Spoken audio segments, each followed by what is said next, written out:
Alright, so chapter 2 starts with Adobe After Effects. And Adobe After Effects is very interesting because it works with special effects as well. And allows you to create and add effects to any sequence that you have already in Premiere. Okay, so the cool thing is basically you use After Effects in conjunction with Premiere to add elements. And we can download compact packs. At one point we're going to do that. We're going to buy packs in which you can create muzzle flashes, smoke, ricochet, bullet stuff, you know, gunpowder, what do you call that?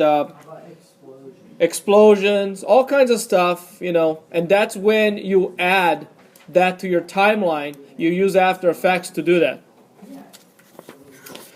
But anyways, so let's go. We're going to start in Chapter 2, Lesson 1, and we're going to be starting the Adobe Effects and exporting the workspace. And on my screen already started, and you get a welcome screen. The way you would do, you make sure is you type in on your program search bar After Effects, and it should pop up Adobe After Effects CS5. If you buy Premiere, if you buy Creative Studio, chances are it comes with it.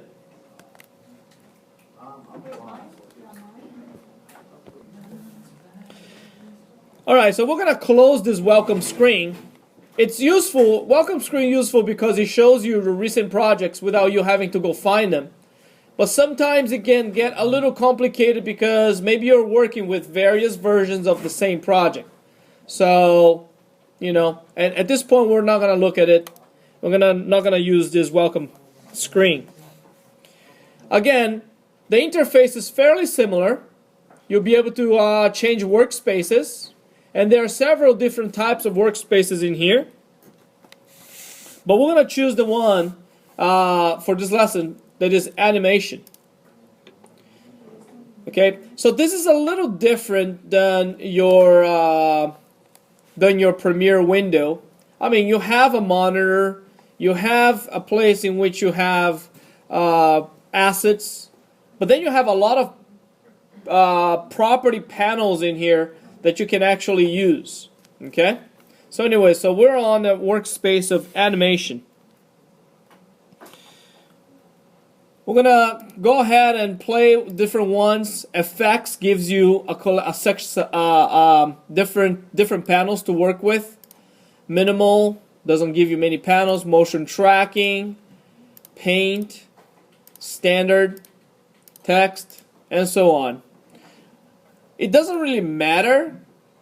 The panels, if you're missing panels that you need, if you're in motion tracking but you need animation panels, you can always get them under the window in the menu bar. So it's not a big deal. Okay? So it's just a matter of making things easier for you. So we're going to go back to standard workspace here. And then we're going to open from the data files Grid Practice AEP. And by the way, AEP file extension is Adobe After Effects project. Okay? So we're going to go to File, Open, and we're going to go to our data files. This is Chapter 2.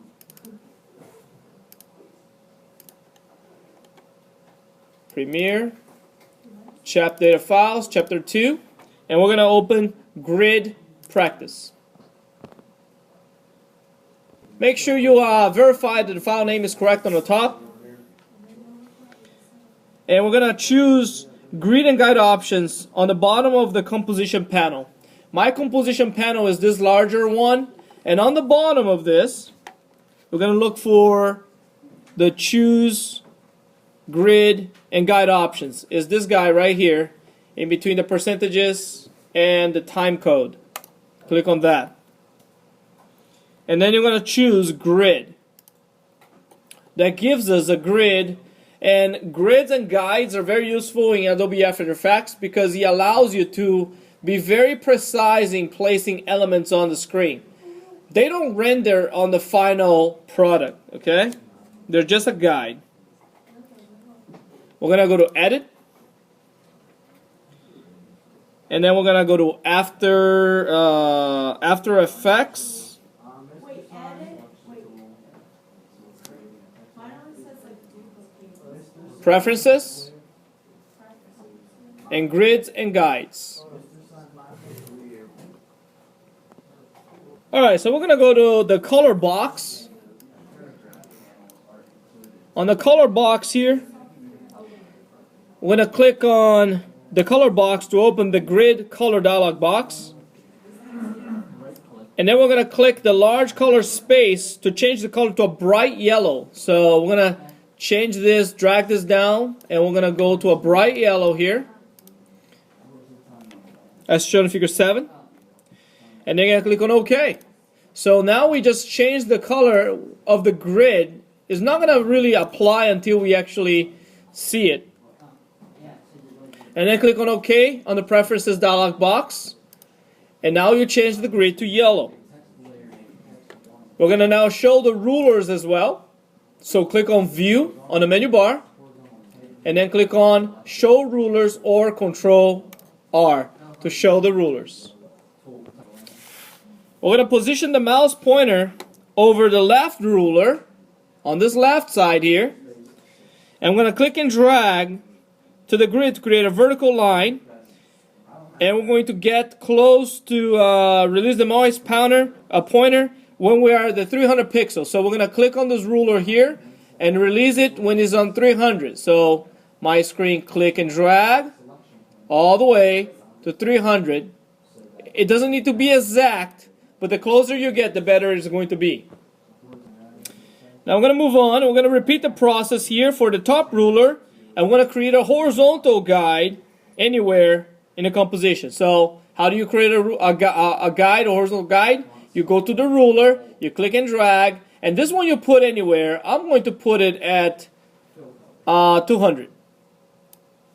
And by the way, you have an info panel here that gives you an X and Y coordinate. Okay, so if you wanted to move this out of here, you can mouse over and you can reposition it anywhere you want. Or you can remove them by dragging them back onto the ruler and then you get rid of it. Okay, so you can drag multiple ones as well. We're going to click on View and we're going to click on Lock Guides. And that is going to actually keep them stuck on this position without being able to be moved. And then we're going to close After Effects. Okay, so at this point you can close After Effects. Let me see if they tell you to actually save this. I don't think they tell you to save it now.